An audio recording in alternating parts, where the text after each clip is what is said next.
Not just any place in Tennessee. This was in Cottage Grove, smallest town in the entire state. Located 145 miles northeast of Memphis, smack dab in the middle of nowhere. It has a population of 66. Here's no southern joke. What are the famous last words of a redneck? Hey, y'all, watch this. My daddy, Ralph, he liked to knock a few tall boys back on a Saturday, and a Sunday, and a Monday, and a Tuesday. His favorite band was Falstaff, which was founded in St. Louis in the late 1800s by a man named Papa John Greasy Dick. It has nothing to do with the story, I just like saying it. Well, one Saturday he decides he wants to throw a little meat on the grill and also show me and my sister Rose how to make fire. So he gets a little mound of, big mound of coals going there on the grill, gets it smoldering good, and he calls us over. He picks up a brand new can of Kingsford Surefire charcoal starter fluid. He points it at the coals. He says, "Hey, y'all, what's this?" And he just guns it. Whereupon some fundamental laws of chemistry. And the whole damn thing blew up right in his hand. And my sister, she was standing like right about here, and she could get touched. And my dad was holding the can, and he got a little blister on his thumb. And I wound up just like my hero, Johnny Cash. I fell into a burning ring of fire. Now this is obviously a traumatic, horrific incident. But let's face it, it's also quite possibly the most redneck fucking thing ever happened. Covers all redneck bases. You got alcohol, check. Fire, check. Flammable liquid, check. Trip to the emergency room, check. We lived too far out in the sticks to wait for the ambulance, so I was bundled up in the car, taken to the nearest hospital in Paris, Tennessee, which is totally inappropriately named town. And there I was examined by the chief surgeon, a man named Dr. Joe Motley. After the examination, Dr. Joe went and told my parents the very grim news. Well, he's in bad shape. He's got about a 50-50 chance of survival. If he makes it through the night, he'll probably live, but I gotta tell y'all, he's gonna be blind and brain damaged. Half right, Dr. Joe. Only half right. I can plain see.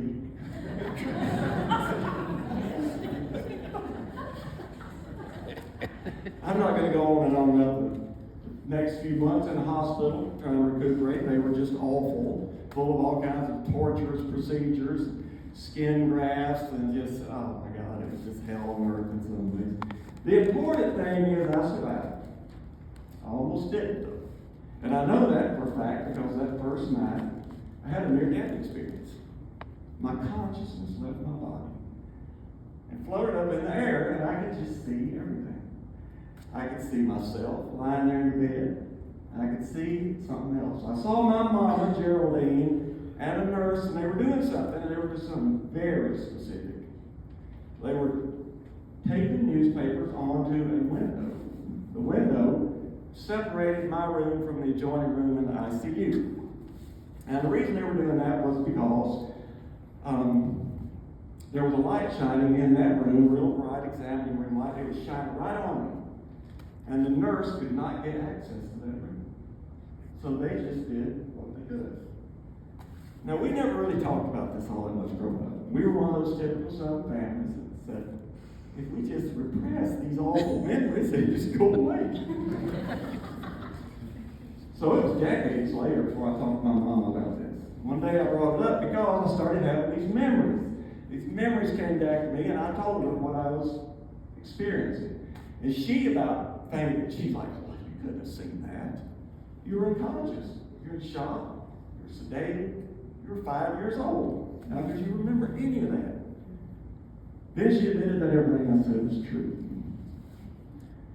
So there I was, up in the air, just this side of the gravel, and looking down at myself, and up there was like peace. No pain, no fear, no emotional attachment to anything. going on down here.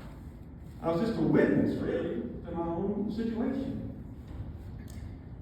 Something else I remember is I did not want to go back. That was just suffering, and up here was peace, and I didn't want to go back. And the afterlife is just right here. I was ready to bounce, just boogie on into the afterlife. But I couldn't get to it. Something was stopping me. Now, imagine this. Like you're standing outside the hottest rave in Berlin. Inside, the DJ's cooking. People reveling in carnival banding, tripping on Molly. Music's popping. And the doorman won't let you pass. Even though inside, there's a woman.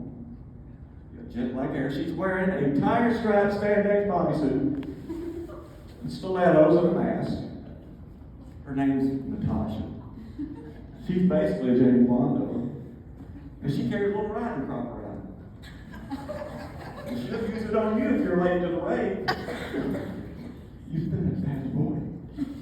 And the damn doorman's still like, 9. So I had to come back. Didn't want to. Why did I have to come back? Well, that's a damn good question. Or maybe heaven, maybe it's like heaven. Maybe there is maybe it's a celestial realm with angels and floating, glowing orbs, or maybe it's Woodstock, maybe it's Valhalla. How the hell do I know? Didn't get to go. Wanted to go, didn't get to go.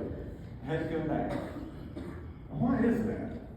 Well, that's a good question, and one I've only recently started asking myself. Is there a reason I have to come back? Something I got to do, some mission I got to accomplish? Or is it just another meaningless interaction in a vast, uncaring universe? Viktor Frankl, the author of Man's Search for Meaning, wrote the following: "What is to give light must endure burning." I love that. I love that for a good reason. What is to give light must endure burning. Put that on my tombstone, y'all. I gotta say, I want to come here and spread the light. I wish I had the illumination on this profound topic of life and death and the afterlife. But I gotta tell y'all honestly, and honesty is the key here. Mostly what I have are just, I have questions. Who are we? Where do we come from? What the hell are we doing? Where are we going? What happens when it's over? And here's the big one. Is it ever really over? How can I not have questions after what I've seen? Of course I do. How can I not question the mainstream narrative of our very materialistic culture that says, you're born, you live, you die, that's it, boom, game over, done. Maybe. I don't know. I'm not buying those questions. I'm not buying those answers. Now, I am aware that I'll never get the answer to these questions, not in this lifetime. I am also aware that a lot of people through the ages have attempted and claimed to answer those questions. Well, I'm not buying those questions either. I'm not buying those answers either. Except for possibly this one. Was The Matrix a documentary? So, sadly, y'all, I got no big truth bomb to drop on y'all tonight. A profound, definitive statement on all this. But I don't want to leave you empty-handed, so let me just offer up my working hypothesis, if you will. And here's what I think. I think that the universe, Creator, God, the ultimate ground of being, the Tao, the void, the source, the force, whatever you call that, is doing this. It's doing the same thing that it's always done and it always will do. It's calling us over by the fire and says, hey y'all, watch this. Thank you.